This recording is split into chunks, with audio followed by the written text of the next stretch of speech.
വയനാട് പുനരധിവാസത്തിന് നിരവധി സംഘടനകൾ വീട് വെച്ച് നൽകാമെന്ന് വാഗ്ദാനം ചെയ്തിട്ടുണ്ട്. അതിൽ KCBC പറഞ്ഞ വീടുകളുടെ ശിലാസ്ഥാപനം നടന്നു കഴിഞ്ഞു. ഇത് സർക്കാരിൻ്റെ ക്രെഡിബിലിറ്റിയെ തന്നെ ബാധിക്കുന്ന ഒരു കാര്യമല്ലേ? തീർച്ചയായിട്ടും. ഈ ദുരന്തം നടന്നിട്ട് ഇപ്പോൾ 5 മാസമാകുന്നു. ജൂലൈ 30 രാത്രിയിലായിരുന്നു വയനാട്ടിലും ദുരന്തം ഉണ്ടായത്. ദുരന്തം ഉണ്ടായി ആ ദിവസങ്ങളിലൊക്കെ തന്നെ നമ്മൾ വലിയ വലിയ വാഗ്ദാനങ്ങളും വലിയ വലിയ കാര്യങ്ങളുമാണ് ഈ സർക്കാർ പറഞ്ഞത്. 5 മാസം കഴിഞ്ഞിട്ടും ഈ പുനരധിവാസം സംബന്ധിച്ച് ഒരു കൃത്യമായ ഒരു നടപടിക്രമം പാലിച്ചതായിട്ട് ഈ സർക്കാരിന് ഇതുവരെ പറയാൻ കഴിഞ്ഞിട്ടില്ല.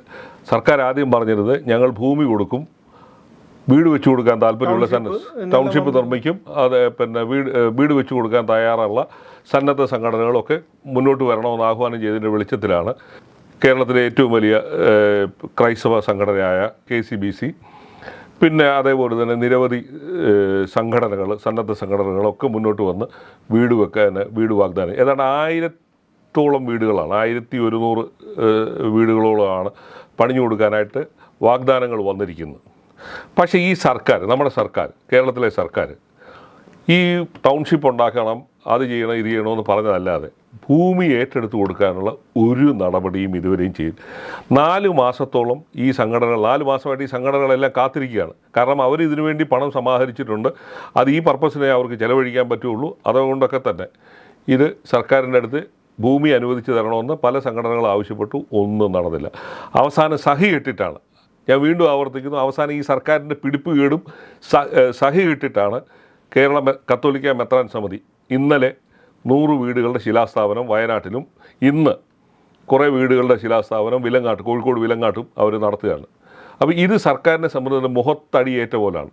സർക്കാർ ഒന്നും ചെയ്തില്ല എന്ന് ഒരു സംഘടനയെ കൊണ്ട് പറയിപ്പിക്കുകയാണ്. ഇത് ഇനി ഈ മാസം തന്നെയാണ് മുസ്ലിം ലീഗ് നിർമ്മിച്ചു കൊടുക്കാമെന്ന് പറഞ്ഞാൽ 100 വീടുകളുടെ ശിലാസ്ഥാപനവും നടക്കാൻ അവരും സ്വന്തമായി ഭൂമി വാങ്ങിച്ചിട്ടാണ് അവരും വീട് വെക്കാൻ പോകുന്നത്. അപ്പോൾ ഈ സർക്കാരിനെ കൊണ്ട് എന്താണ് ഈ അവിടെ ദുരിതം അനുഭവിക്കുന്ന ആൾക്കാർക്ക് പ്രയോജനം? സർക്കാർ ഈ ലെവലിലാണ് ഈ ദുരിതാശ്വാസ പ്രവർത്തനങ്ങളും പുനരധിവാസവും നടത്തുന്നുണ്ടെങ്കിൽ 5 കൊല്ലം കഴിഞ്ഞാലും ഒന്നും നടക്കാൻ പോകുന്നില്ല. കാരണം ഇപ്പോഴും കേന്ദ്രവും കേരളവും തമ്മിൽ തട്ടിക്കളിച്ചുകൊണ്ട് ഈ പാവങ്ങളുടെ ജീവിതം തട്ടിക്കളിച്ചുകൊണ്ടിരിക്കുകയാണ്.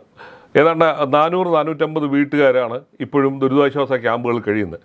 അവർക്ക് 300 രൂപ പ്രതിദിനം ബത്തയായിട്ട് കൊടുക്കാമെന്ന് പറഞ്ഞു. അത് തന്നെ കിട്ടുന്നില്ല. വാടകയ്ക്ക് താമസിക്കുന്ന വീടെടുത്ത് വാടകയ്ക്ക് താമസിക്കുന്ന വീട്ട് വാടക പോലും കഴിഞ്ഞ മാസമൊക്കെ മുടങ്ങി വെച്ചു. അതിൻ്റെ മേലിലാണ് ഇടിവെട്ടിയവൻ്റെ തലയിൽ പാമ്പ് കടിച്ചെന്ന് പറഞ്ഞ പോലാണ് ഈ കഴിഞ്ഞ ദിവസം KSFE അവിടെ ലോൺ എടുത്തിട്ടുള്ളവർക്ക് ജപ്തി നോട്ടീസും മറ്റും അയച്ചു കഴിഞ്ഞു.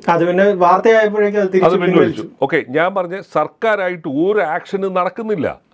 ഇല്ലേ, ഇത്രയും വലിയ ദുരന്തം ഉണ്ടായി, നിങ്ങൾ യുദ്ധകാലാടിസ്ഥാനത്തിൽ നടത്തേണ്ട പണികളായിരുന്നു. ആ ദിവസം ഈ നാട്ടുകാരെയും ചാനലുകളുടെ മുമ്പിൽ മന്ത്രിമാരൊക്കെ വന്ന് പ്രത്യക്ഷപ്പെട്ട് വലിയ വലിയ വർത്തമാനങ്ങളും വാഗ്ദാനവും ഒക്കെ പറഞ്ഞു പോയി എന്നുള്ളതല്ലാതെ ഒന്നും ഈ സർക്കാരാണ് പുനരധിവാസം നടത്തേണ്ടത്, ഒന്നും നടക്കത്തില്ല എന്നുള്ള ക്ലാസിക് എക്സാമ്പിളാണിത്. അപ്പോൾ ഈ സന്നദ്ധ സംഘടന ഉള്ളതുകൊണ്ട് അവർക്ക് ഉത്തരവാദിത്തമുണ്ട്. നാട്ടുകാരുടെ നിന്നും അവരുടെ വിശ്വാസികളുടെ നിന്നൊക്കെ പണം പിരിച്ചാണ്ട് അവർക്കത് ചെയ്തേലേ പറ്റുള്ളൂ കൊണ്ട് അവർ ചെയ്യുന്നു.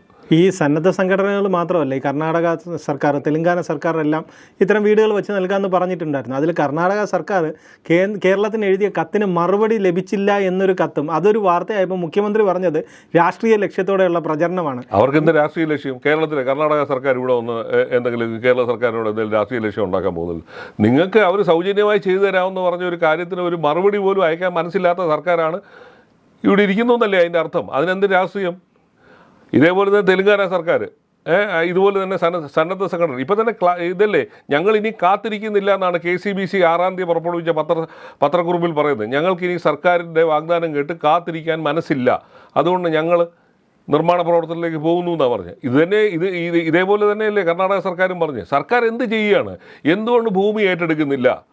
സർക്കാരിന് ഇതിനെക്കുറിച്ചൊരു പ്ലാനില്ല. ഒരു ഉദ്യോഗസ്ഥനെയൊക്കെ വെച്ചിട്ടുണ്ടല്ലോ, മന്ത്രിമാരെല്ലാം അവിടെ പോയി ക്യാമ്പായിരുന്നു. എന്താണ് തടസ്സം? പുനരധിവാസമൊന്നും അവർ ചർച്ച ചെയ്തില്ല. ദുരന്ത നിവാരണം കഴിഞ്ഞതോടെ ചുരം ഇറങ്ങിയല്ല മന്ത്രി. അത് തന്നെ പ്രളയകാലത്ത് നമ്മൾ കണ്ടതാണ്.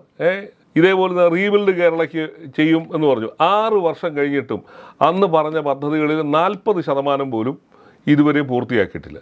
ഇതാണ് സർക്കാരിൻ്റെ പുനരധിവാസവും സർക്കാരിൻ്റെ നിർമ്മാണ പ്രവർത്തനങ്ങളുടെ അവസ്ഥ. അപ്പോൾ ആ ബോധ്യമുള്ളത് കൊണ്ടാണ് KCBC മുസ്ലിം ലീഗും ഒക്കെ പണി തുടങ്ങാനായിട്ട് പോകുന്നത്. ഞാൻ കഴിഞ്ഞ പത്രസമ്മേളനത്തിലാണ് UDF നേതാക്കൾ പറഞ്ഞ് അവർ കോൺഗ്രസും സ്ഥലം വാങ്ങിച്ചിട്ട് അവർ രാഹുൽ ഗാന്ധി വാഗ്ദാനം ചെയ്ത് 100 വീടുകളുടെ പണി തുടങ്ങാൻ പോകുന്നത്. കാരണം ഈ അതേപോലെ സംസ്ഥാനം മറ്റേ കർണാടക സർക്കാരിനോ തെലുങ്കാന സർക്കാരിനോ ഇവിടെ വന്ന് ഭൂമി വാങ്ങിച്ച് അത് ചെയ്യാനായിട്ട് അവർ സർക്കാർ കൊടുത്താലേ അവർക്ക് ചെയ്യാൻ പറ്റുള്ളൂ. അപ്പോൾ ഇതാണ് അവസ്ഥ. ഇതിനാരാണ് തടസ്സം നിൽക്കുന്നത്? ഇവർ പരസ്പരം പഴിചാരുക എന്നുള്ളത് കേന്ദ്രവും കേരളവും തമ്മിൽ രാഷ്ട്രീയത്തിൻ്റെ പേരിൽ പഴിചാരുക എന്നുള്ളതല്ല ഇതിൻ്റെ പ്രശ്നം. ഈ സംസ്ഥാനം ഇതിനെല്ലാത്തിനും ന്യായീകരണം പറയുന്നത് കേന്ദ്രം ഒന്നും തന്നില്ല, കേന്ദ്രത്തിൽ നിന്നൊന്നും ലഭിച്ചില്ല എന്നുള്ളതാണ്. അങ്ങനെ കേന്ദ്രത്തിൽ നിന്ന് മാത്രം ലഭിച്ചില്ല എന്ന് പറഞ്ഞ് ഈ പറയുന്ന നടപടിക്രമങ്ങൾ ചെയ്യാതിരിക്കുന്നതിന് ന്യായീകരണമാവുക ഒരു ന്യായീകരണം. അതാ ഞാൻ പറഞ്ഞത്, സർക്കാർ ഒന്നും ചെയ്യുന്നില്ല, ഒരു പ്രവർത്തനവും നടത്താത്ത രീതിയിലുള്ള സർക്കാർ സംവിധാനങ്ങളാണ് പ്രവർത്തിക്കുന്നത്. ഇല്ലേ? എന്തുകൊണ്ടാണ് ഭൂമി വാങ്ങാൻ എന്താണ് തടസ്സം പറയുന്നുണ്ടോ?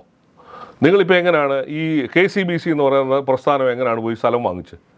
അതേ ഏതായാലും ആരുടെയും നാട്ടുകാരുടെയും പണം കൊടുത്ത് സ്ഥലം വാങ്ങുക. ഇവിടെയും അത് ആപ്ലിക്കബിൾ ആണല്ലോ. എന്തുകൊണ്ട് ചെയ്യുന്നില്ല? നമ്മൾ ഈ നൂലാമാലകൾ ഒഴിവാക്കിയിട്ട് ജനങ്ങളുടെ പുനരധിവാസമാണ് ഇതിനകത്ത് ആവശ്യം. ഇല്ലേ? അവരെത്ര നാൾ ഇങ്ങനെ കിടന്ന് കഷ്ടപ്പെടണം? അതിനവരെ ഒരു ദിവസം മുമ്പേ അവർക്കുള്ള വീടുകൾ പണിഞ്ഞു കൊടുത്ത് അവരെ അതിലേക്ക് കൊണ്ടുവരാനാണല്ലോ സർക്കാർ ശ്രമിക്കേണ്ടത്. അതൊന്നും നടക്കുന്നില്ല. ഞാനതാണ് പറഞ്ഞത്, പ്രളയകാലത്തും ഇതേപോലെ തന്നെ ഒരുപാട് വാഗ്ദാനങ്ങളും ബടാ ഡയലോഗുകളും പറഞ്ഞു എന്നുള്ളത് ഒഴിച്ചാൽ ഒന്നും നടന്നിട്ടില്ല.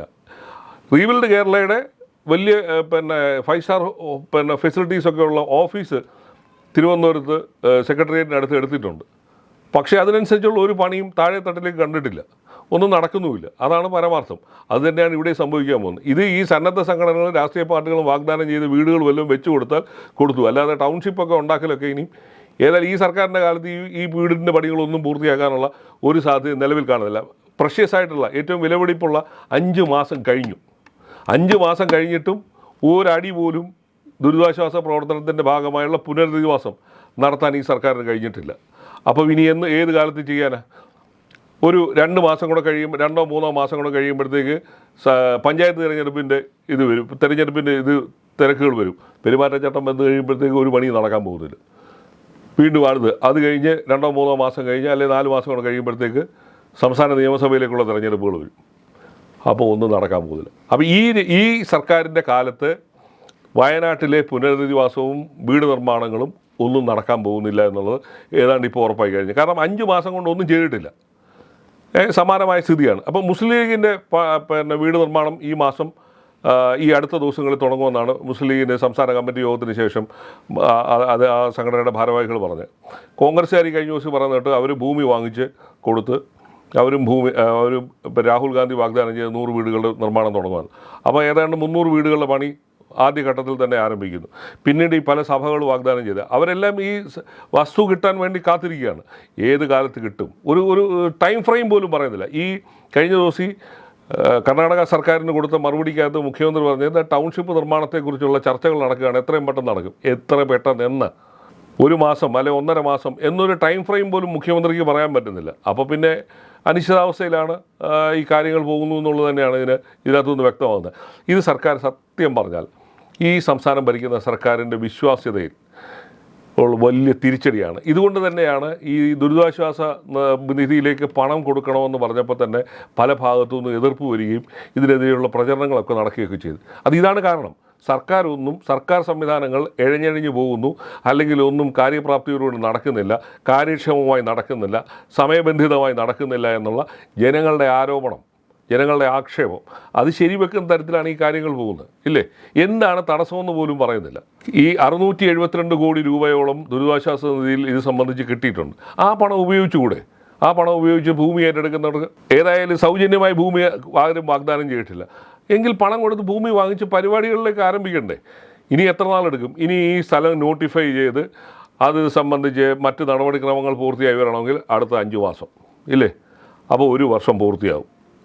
അപ്പോൾ അതുവരെ ഇവരെവിടെ കിടക്കണോ? ഈ നമ്മളെ സംസ്ഥാന സർക്കാരിൻ്റെ വീഴ്ചയൊക്കെ പറയുമ്പോൾ പോലെ തന്നെ ഈ പ്രകൃതി ദുരന്തമുണ്ടായ ഇന്ത്യയിലെ മറ്റ് സംസ്ഥാനങ്ങൾക്ക് ലഭിച്ച അത്രയും പരിഗണന കേന്ദ്രത്തിൽ നിന്ന് സംസ്ഥാനത്തിന് ലഭിച്ചില്ല.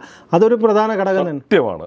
അതിനകത്ത് ആ കാര്യത്തിൽ കേരള സർക്കാരിനെ കുറ്റം പറയാൻ പറ്റില്ല. നമ്മുടെ പ്രധാനമന്ത്രി ഇവിടെ വന്നിട്ട് വലിയ വലിയ വാഗ്ദാനങ്ങൾ ചെയ്തു, എല്ലാം ചെയ്തു തരാം എന്നൊക്കെ പറഞ്ഞു പോയി.